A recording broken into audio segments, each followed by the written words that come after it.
violated something here, and that is that a standard condition of being out on bail, and this applies in New York, it applies in the DC federal case, it applies in the Georgia state case, is that you not commit a crime while you're out on bail. Katie, you know this very well.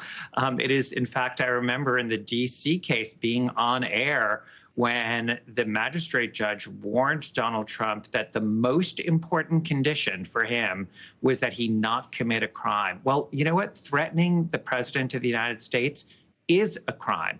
And so the question would be, the legal question and factual one is whether what he is engaged in with respect to posting the image of Joe Biden bound and gagged with what appears to be a bullet hole in his head constitutes that kind of threat.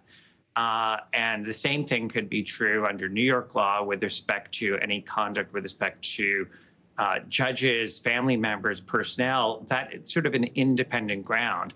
Finally, the one thing that's clear is the judge has every right to bring Donald Trump in to hold a hearing on what his intent was because of his actions, and obviously to tighten up dramatically the gag order so that there's no threats, not just to the judge and his family members, but remember, this has a spillover effect of prejudicing the jury, and also for witnesses and prospective jurors, they're looking at what's going on. And just ask yourself, if you're a juror, a potential juror, are you going to be saying, I want to be on this trial when my name would be known by Donald Trump and his Confederates?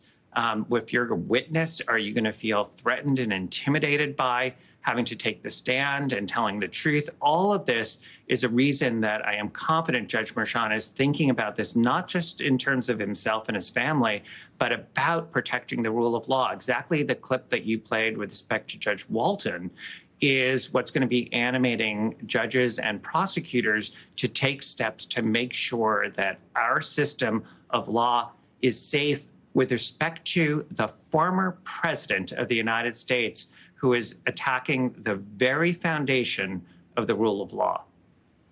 Yeah, and Andrew, we have had unprecedented measures taken to protect the jurors' identities in some of Trump's cases. The level of anonymity between